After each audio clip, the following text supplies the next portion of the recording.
Jangan lupa subscribe YouTube channel Metro TV News dan jangan lupa nyalakan notifikasinya.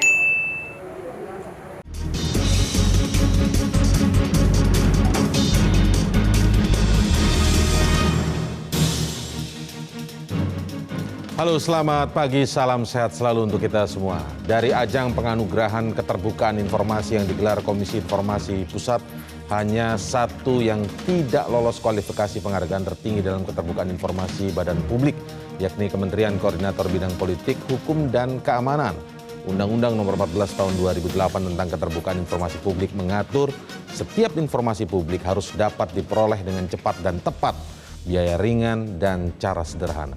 Adanya institusi pemerintahan yang masih menutupi informasi untuk publik merupakan tindakan arogan menghalangi hak warga negara tidak mampu mengelola informasi publik. Inilah editorial Media Indonesia untuk edisi hari ini, Rabu 27 Oktober 2021, dengan tema Arogansi Badan Publik.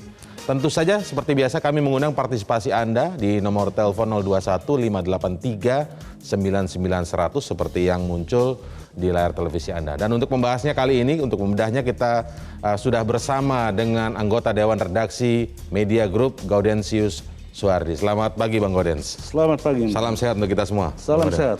Dan Bang Gaudens, seperti biasa sebelum kita ke topik editorial kita hari ini untuk kita bedah ya, kita seperti biasa lihat dulu headline Media Indonesia untuk edisi hari ini. Kita lihat di halaman depan dengan foto yang besar bagaimana Presiden Jokowi kemarin dalam KTT ASEAN secara virtual ya. Pesan yang paling kuat selain menyoroti soal Myanmar ASEAN ini, tetapi juga mengajak seluruh kawasan regional dalam hal ini ASEAN begitu untuk memperkuat diri di bidang kesehatan di masa pandemi ini. Karena memang mungkin saja ini memunculkan kesadaran bersama bahwa dampak pandemi bisa juga berdampak secara regional begitu ya Bang Gaudens. Ya betul sekali, karena itu Presiden mengajak seluruh negara-negara ASEAN itu untuk membeli vaksin. Ya. Mengapa vaksin? Karena lewat vaksin itu akan menimbulkan kekebalan komunal. Betul. Kekebalan komunal itu yang bisa membebaskan warga ASEAN dari serangan COVID-19. Kalau satu negara saja yang tidak memenuhi target vaksin yang oleh PBB itu 70% dari populasi tidak tervaksin, potensi penularan itu sangat tinggi. Apalagi sekarang ini digadang-gadang atau diinformasikan, disampaikan oleh PBB sekalipun bahwa hati-hati dengan gelombang ketiga. Nah, untuk mengantisipasi itu memang tidak ada cara lain, harus vaksin. Nah, apa persoalan vaksin yang terkait dengan ASEAN? Persoalan sekarang itu bukan sekadar stok vaksinnya, tetapi ada politisasi vaksin. Misalnya disebut-sebut bahwa jenis vaksin tertentu tidak bisa memasuki negara tertentu. Ya. Padahal seluruh vaksin yang digunakan di muka bumi ini sudah disetujui oleh WHO. WHO ya. Mestinya segala sesuatu yang sudah disetujui oleh WHO diterima oleh semua anggota PBB. Politisasi vaksin ini yang terjadi di isu regional ini mungkin lebih kepada terkait dengan perdagangan kali Bang ya, terkait dengan keuntungan dan persaingan antar jenis vaksin satu dengan vaksin yang lainnya. Ya justru itu, jangan sampai negara-negara ASEAN itu terjebak, terkungkung oleh kampanye politisasi vaksin itu. Oke, baik, itu kita tinggalkan headline awal di Media Indonesia di depan, tapi yang paling menarik saya ingin lihat di halaman paling belakang kali ini, agak lompat ke belakang ya, tidak halaman 2 atau halaman 3. Depan dan belakang ya. Depan dan belakang. Menarik sekali, di sini ada semacam informasi dari agenda Media Indonesia hari ini, dan ini langsung menarik mata saya. Di sini terlihat Indonesia berpuisi dan lelang puisi. Apakah ini menjadi bagian dari agenda dari Media Indonesia untuk merayakan bulan Oktober ini, bulan bahasa dan juga Sumpah Pemuda begitu ya, Bang Gaudens? Ya, dalam rangka Sumpah Pemuda dan bulan bahasa, Media Indonesia menyelenggarakan Festival Bahasa dan Sastra. Di dalam Festival Bahasa dan Sastra itu diperlombakan cerpen yang ditulis oleh semua lapisan masyarakat. Dan sekarang ini sudah masuk sekitar 200 cerpen yang harus ditelaah, dinilai oleh tim juri ya, dan akan diumumkan siapa pemenangnya. Yang mau dikatakan bahwa ternyata antusiasme masyarakat terkait dengan bahasa dan sastra ini masih sangat tinggi, dan juga akan diselenggarakan Indonesia Berpuisi dan lelang berpuisi. Indonesia Berpuisi itu media Indonesia akan menyelenggarakan pembacaan puisi oleh sejumlah pejabat negara, baik para menteri maupun para kepala daerah. Mereka akan membacakan puisi. Dan juga puisi ini akan dilelangkan. Hasil lelang itu akan disumbangkan lewat benih baik untuk kepentingan anak-anak yatim piatu akibat pandemi, untuk membiayai sekolah-sekolah mereka. Jadi ini kegiatan amal yang mestinya semua orang yang punya niat baik, punya hati baik, ya bisa berpartisipasi untuk membantu anak-anak yatim piatu. Kegiatan sosial yang kaitannya dengan memberikan manfaat bagi mereka yang terdampak pandemi ya. Betul. Baik secara kesehatan maupun secara ekonomi terutama begitu ya Bang Onis, karena pandemi ini. Tapi dikemas dengan sangat kreatif gitu ya. Nah, saya masih penasaran, lelang puisi ini bentuknya ini kayak apa Bang? Kan kalau kita tahu selama ini lelang lukisan gitu kan, fisiknya dibawa gitu. Kalau lelang puisi ini kayak apa Bang? Ya, puisi-puisi yang dibacakan oleh para menteri maupun kepala daerah itu akan dilelangkan. Ada 5 sastrawan yang merelakan puisi-puisi mereka itu, karya mereka itu untuk dilelangkan. Pertanyaannya, mengapa puisi? Ini kan pertanyaan, mengapa harus puisi? Kenapa genrenya puisi gitu ya? Kata Aristoteles, kebahagiaan manusia itu tingkatnya itu pada lewat kontemplasi dan berpikir. Kontemplasi dan berpikir, instrumennya itu antara lain adalah puisi. Mengapa puisi disebut bisa mengekspresikan kontemplasi dan berpikir? Lewat puisi, di dalam puisi itu ada trilogi. Trilogi itu yang pertama itu estetika, yang kedua itu etika, yang ketiga itu ada logika. Orang yang punya kemampuan berpuisi memiliki tiga kemampuan tadi itu, estetika, etika, dan logika. Salah satu hilang, puisi itu akan pincang.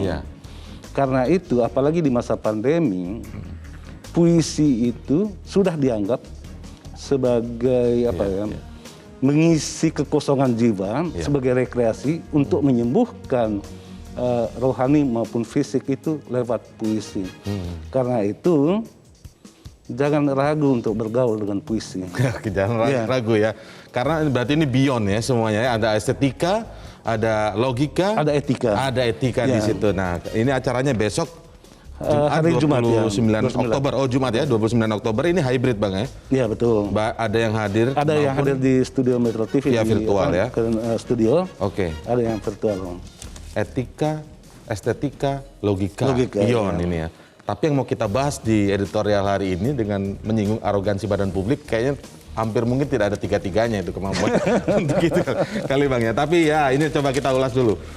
Apa sebenarnya yang di-capture oleh media Indonesia tentang mengangkat arogansi badan publik ini? Apakah sejauh ini memang ada sejumlah lembaga tadi ya dan kementerian yang disebutkan yang belum lolos penilaian dari KIP itu sendiri? Apakah ini memang karena karakter dari kementeriannya Bang? Karena kalau kita baca sampai ke bawah kan memang di situ ada disebut Kementerian Pertahanan dan lain sebagainya.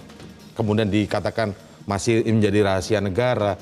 Memang kan tidak semua informasi bisa dibuka ke publik. Ya, kalau kita lihat judul editorial itu arogansi badan publik, itu terlalu halus. Oh, justru terlalu halus. Terlalu halus betulnya. Karena apa? Kalau lebih dari halusnya itu ketidakpatuhan terhadap Undang-Undang Nomor 14 Tahun 2008 tentang keterbukaan informasi publik. Nah, keterbukaan informasi publik itu menurut undang-undang itu adalah hak setiap warga negara. Jadi informasi sebagai kebutuhan dasar masyarakat, karena itu setiap warga negara itu punya hak atas informasi. Nah, seluruh badan publik, yang disebut badan publik itu adalah semua mereka yang menjadi penyelenggara negara maupun bukan, tetapi dibiayai sepenuhnya maupun sebagian oleh APBN atau APBD atau uang masyarakat atau dari luar negeri. Jadi itu yang disebut badan publik. Karena itu kewajiban badan publik itu terutama penyelenggara negara membuka informasi agar masyarakat terlibat di dalam pengambilan keputusan publik. Dari sebelum informasi atau keputusan publik itu diambil, masyarakat itu mestinya dilibatkan, disosialisasikan keputusan itu, dan setelah keputusan diambil, sebagai bagian dari informasi publik, harus disampaikan kepada masyarakat. Itu yang tidak terjadi. Itu yang masih belum ya, atau tidak pernah terjadi? Ya, ketika badan publik dinilai tidak mematuhi kepatuhan tentang informasi publik, ya sangat disayangkan. Nanti apalagi terhadap Kementerian Utama. Kementerian Utama. Nah, nanti kita bahas ya di mana letak garisnya itu atau garis batasnya antara yang informasi yang harus terbuka ke publik dan memang informasi harus dirahasiakan karena keterkaitannya dengan mungkin kepentingan negara ya, Bang Gaudens. Nanti kita ulas lebih lanjut. Kita akan lihat terlebih dahulu tayangan lebih lengkap dari editorial Media Indonesia untuk hari ini, arogansi badan publik.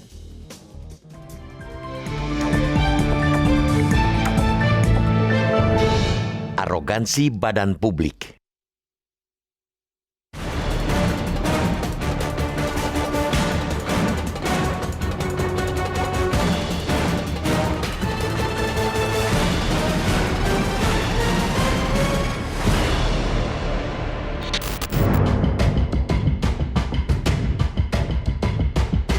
Ada yang menarik dari ajang penganugerahan keterbukaan informasi yang digelar Komisi Informasi Pusat atau KIP kemarin. Di antara 4 kementerian koordinator, 3 Kemenko yang meliputi Kemenko Bidang Perekonomian, Kemenko Bidang Kemaritiman dan Investasi, serta Kemenko Bidang Pembangunan Manusia dan Kebudayaan mendapat kualifikasi badan publik yang informatif. Hanya 1 yang tidak lolos kualifikasi penghargaan tertinggi dalam keterbukaan informasi badan publik tersebut, yakni Kementerian Koordinator Bidang Politik, Hukum dan Keamanan, Kemenko Polhukam. Di saat yang hampir bersamaan, kebetulan pemerintahan Presiden Joko Widodo dan Wakil Presiden Ma'ruf Amin tengah dihujani kritik tentang merosotnya demokrasi dan ketidakadilan dalam penegakan hukum. Menurut evaluasi KIP, 2 dari 6 kementerian di bawah koordinasi bidang Polhukam, yaitu Kementerian Pertahanan serta Kementerian Hukum dan HAM, tidak lolos kualifikasi badan publik informatif. 4 yang lolos meliputi Kementerian Dalam Negeri, Kementerian Luar Negeri, Kementerian Komunikasi dan Informatika, serta Kementerian Pendayagunaan Aparatur Negara dan Reformasi Birokrasi. Secara umum, berdasarkan hasil pemantauan dan evaluasi KIP, jumlah badan publik yang memenuhi kualifikasi informatif sebanyak 83, naik jika dibandingkan dengan tahun lalu yang baru 60. Adapun jumlah badan publik yang dievaluasi tahun ini sebanyak 337. Meski terlihat ada perbaikan, hasil evaluasi keterbukaan informasi menunjukkan saat ini pun baru 1 dari 4 badan publik yang tergolong informatif.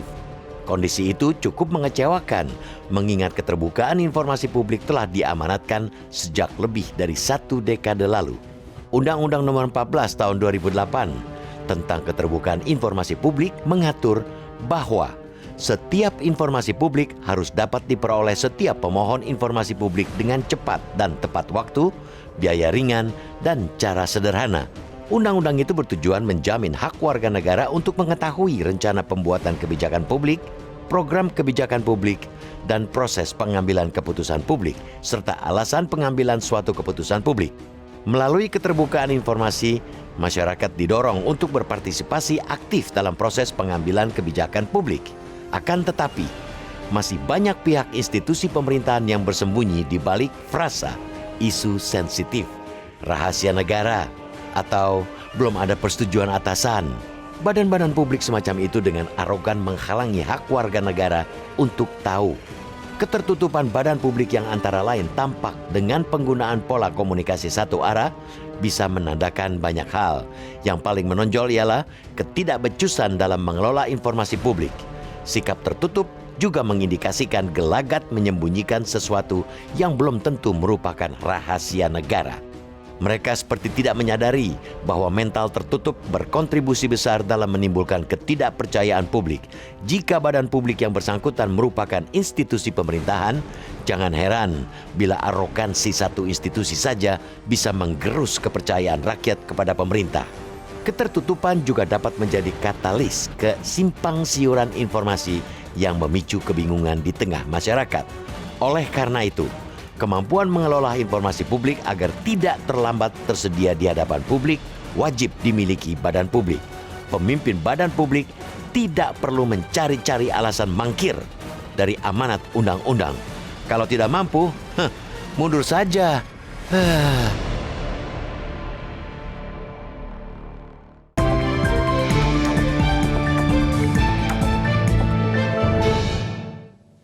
Kami tunggu pendapat Anda di 02.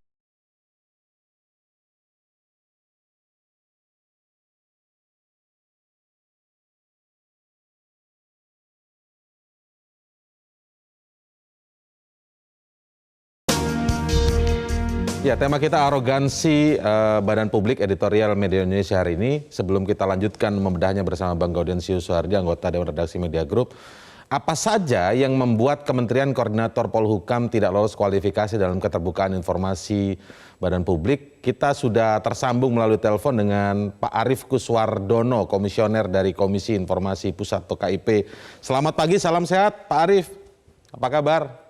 Selamat pagi, salam sehat, assalamualaikum untuk rekan-rekan semuanya, Bang Indra, Bang Gaudensius, dan para pemirsa.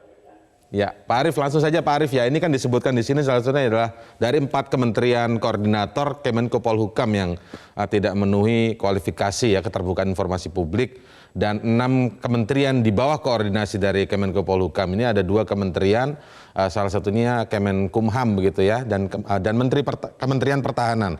Mungkin bisa diceritakan terlebih dahulu indikator-indikator atau ukuran-ukuran yang digunakan untuk mengukur keterbukaan informasi publik oleh dalam lembaga-lembaga ini. Ya, terima kasih Mas Indra. Jadi begini, di Undang-Undang 14 tahun 2008 itu, Undang-Undang tentang keterbukaan informasi publik ya, itu memang ada mandat untuk memantau ya atau mengawasi kepatuhan badan publik terhadap amanat undang-undang. Ya. Nah, karena itu kita melakukan monitoring dan evaluasi untuk mengukur compliance badan publik terhadap amanat tersebut. Nah, keterbukaan informasi publik itu dilakukan di badan publik itu oleh fungsi yang disebut sebagai pejabat pengelola informasi dan dokumentasi atau PPID ya. Jadi dia tugasnya semacam information management system di badan publik.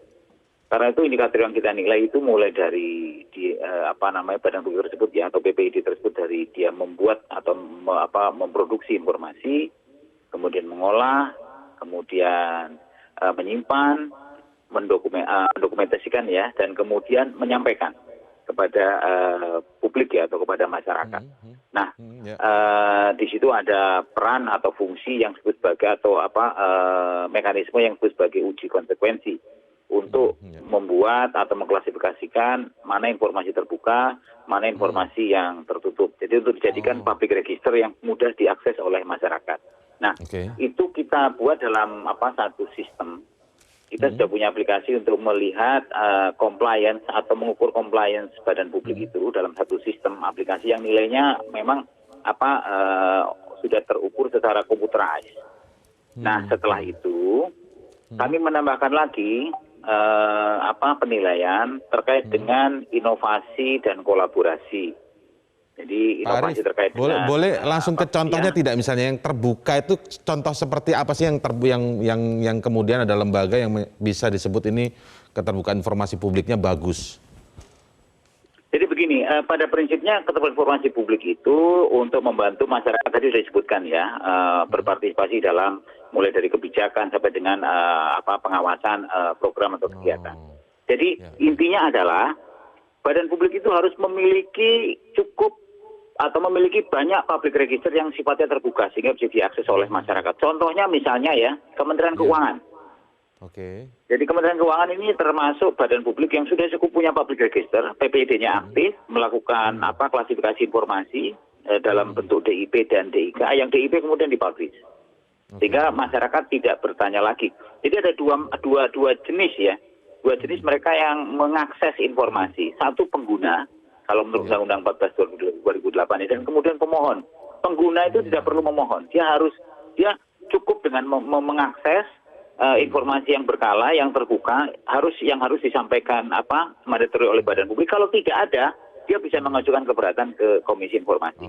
Nah, kalau pemohon, dia harus mengajukan permohonan. Kira-kira mekanismenya begitu. Jadi sebetulnya di era digital ini pengguna lebih banyak daripada pemohon. Oke, nah Pak Arief, sekarang itu kan tadi dicontohkan Kementerian Keuangan ya. Memang kalau terbuka mungkin cukup mudah bagi Kementerian Keuangan, mungkin saja. Tapi kalau kita lihat yang tadi disebutkan salah satu yang tidak memenuhi kualifikasi adalah misalnya di Kemenko Polhukam dan ada dua kementerian lain yaitu Kementerian Pertahanan dan Kementerian Kumham ya. Ini kan karakternya memang informasi yang terbuka mungkin juga jangan-jangan tidak memenuhi kualifikasi keterbukaan informasi publik karena memang karakter kementeriannya penuh dengan informasi-informasi yang tidak bisa terbuka untuk publik. Begitu pertanyaannya Pak Arief.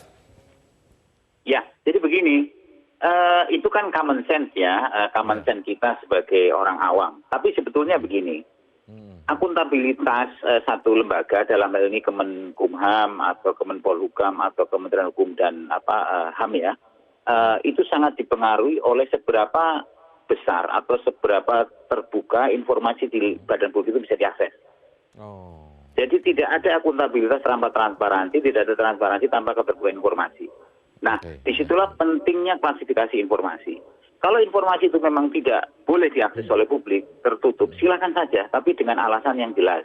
Alasan menurut undang-undang, kepatutan, maupun memang ada pertimbangan-pertimbangan kalau dibuka lebih, itu akan berbahaya begitu. Nah, itu sebenarnya di undang-undang sudah ada. Nah, ini tinggal keaktifan badan publik saja. Jadi meskipun informasi Kementerian Pertahanan seolah-olah memang banyak yang sensitif, tapi sebetulnya yang terbuka kan juga banyak. Di luar negeri Kementerian Pertahanan terbuka loh.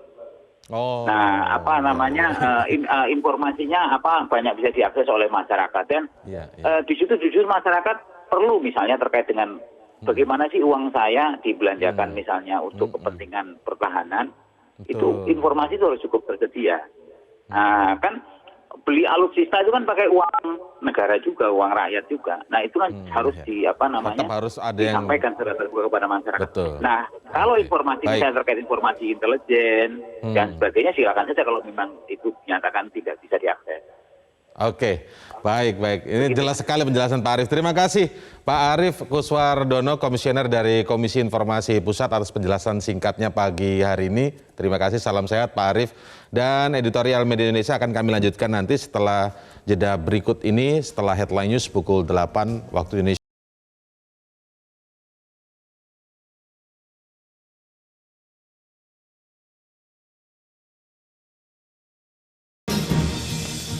Terima kasih Anda masih bergabung bersama kami di Editorial Media Indonesia. Topiknya adalah arogansi badan publik. Langsung saja saya sapa Anda yang sudah bergabung untuk memberikan pendapat. Ada Ibu Indra di Cirebon, Jawa Barat. Selamat pagi Bu Indra. Selamat pagi Bung Indra Maulana dan Bung Godesio Suhardi. Assalamualaikum warahmatullahi wabarakatuh Metro TV. Waalaikumsalam. Silakan. Ya, arogansi badan publik.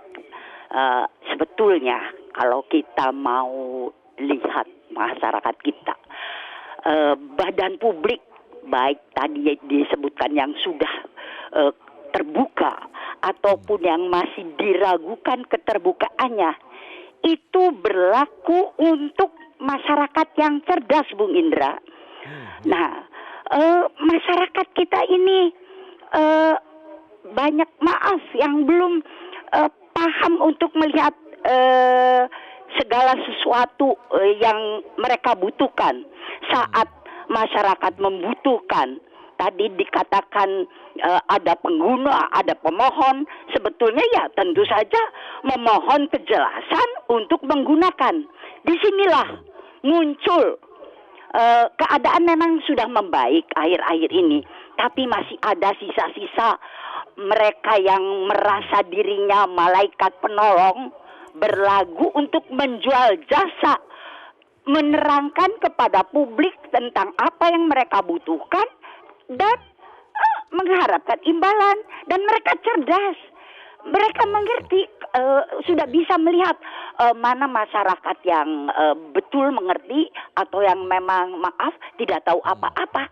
Itu kepada yang mengerti mereka menerangkan dengan sebaik-baiknya, sehingga oh iya, petugas sekarang sudah hebat-hebat. Tetapi yang nggak mengerti ini banyak katakanlah ditolong, tapi sebetulnya diperdayakan untuk diarah begitu ya. Mungkin itu yang bisa Bu Indra sampaikan. Ya, assalamualaikum. Terima kasih Bu Indra dari Cirebon, Jawa Barat. Waalaikumsalam. Kita langsung ke penelpon selanjutnya, Pak Ramadan, Merangin, Jambi. Selamat pagi, Pak Ramadan. Assalamualaikum warahmatullahi wabarakatuh, Pak Indra, Mas Golden, Kosius, Suhardi. Ya, selamat pagi, silakan. Undang-Undang nomor 14 ini, keterbukaan itu tentu harapan yang sangat besar dari masyarakat. Inilah kebanggaan masyarakat untuk mendapatkan informasi yang jelas. Informasi yang terbuka itu adalah sebuah bentuk kepemimpinan sidik, amanah, patonah, dan tabligh. Jadi menurut saya kalau di pusat mungkin ada pemantaunya Pak Indra dan Pak Kodes. Tapi kalau di daerah-daerah seperti ini, keterbukaan itu satu-satu keniscayaan menurut saya. Nah, kalau metro misalnya berharap masyarakat, metro yang besar ini berharap sampailah jamahannya ke kabupaten. Di kabupaten ini banyak masalah, Pak Golden, Pak Indra. Kalaulah berharap masyarakat dari akar rumput, metro bisa menjarah kabupaten atau provinsi, masih sangat banyak yang tertutup, Pak Indra. Ini suatu harapan yang sangat besar bagi masyarakat. Intinya masyarakat berharap media massa seperti metro menjamah ke akar rumput dan undang-undang keterbukaan itu dinikmati oleh masyarakat.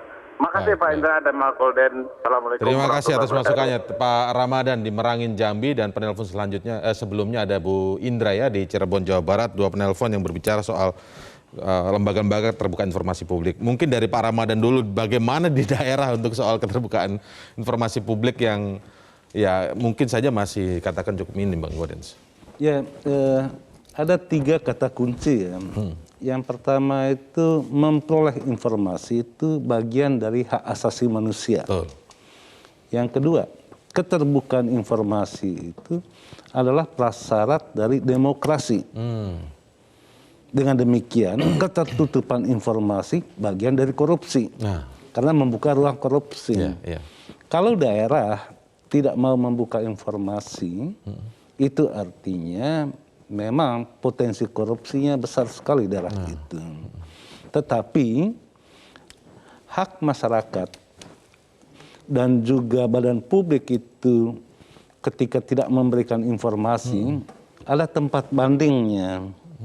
Tempat bandingnya itu disidangkan oleh Komisi Informasi. Kalau di pusat itu pusat, kalau di daerah itu daerah. Ke Komisi Informasi Daerah. Mereka yang menyidangkan apakah informasi yang dimohonkan oleh pengguna itu dibolehkan atau tidak. Gitu. Nah, terkait dengan kerahasiaan, kan di pasal 2 ayat 4 itu kan Undang-Undang 14 ini ya. Undang-Undang 14 2008 itu kan terkait dengan informasi yang dikecualikan dari keterbukaan informasi. Sering dikatakan misalnya terkait militer, tentara. Informasi intelijen. Untuk membedakannya itu sederhananya, kalau misalnya membeli pengadaan senjata, terkait dengan kemampuan senjata, spesifikasinya itu bisa dimasuk kategorikan yang tertutup. Tetapi Siapa importirnya itu kan bukan rahasia negara. Oh. Ini ya kadang-kadang ya permainan kan di situ. Iya. Untuk tidak diketahui siapa importirnya, dalilnya rahasia negara. Gitu. Nah, ada korelasi. Cenderung korupsinya di mengerahasiakan importirnya itu. Ada korelasi yang positif antara ketertutupan informasi di Menko Polhukam, Kementerian Pertahanan dan Menkumham dengan hasil sejumlah survei saat ini bahwa yang pertama itu penegakan hukum di Indonesia itu cenderung menurun. Yang kedua itu demokrasi itu dikekang karena kebebasan berpendapat itu seakan-akan ditutup. Dan yang ketiga, bagaimana ke depannya supaya keterbukaan informasi ini harus ujung tombaknya itu di Kementerian Hukum dan HAM dan di Kemenko Polhukam. Kalau di Kemenko-nya aja tertutup, apa yang mau diharapkan? Oke, berarti sebenarnya apa yang terjadi penilaian oleh Komisi Informasi Pusat ini terkorelasi juga dengan hasil survei kepuasan publik terhadap kinerja pemerintahan dalam hal soal di politik, demokrasi dan lain sebagainya gitu. Dan terkorelasi juga dengan perasaan masyarakat itu sendiri. Oke, lagi-lagi judul ini masih lebih halus karena sebenarnya bisa saja ketidakterbukaan itu, ketertutupan itu ketidakpatuhan terhadap undang-undang. Semoga menjadi catatan dan pembelajaran bersama. Dengan adanya kritik terbuka ini mungkin bisa jadi pembelajaran bagi lembaga-lembaga terkait yang masih dinilai belum terbuka informasi kepada publik. Terima kasih Bang Gaudens atas ulasannya pagi hari ini. Dan memang mental tertutup berkontribusi besar dalam menimbulkan ketidakpercayaan publik.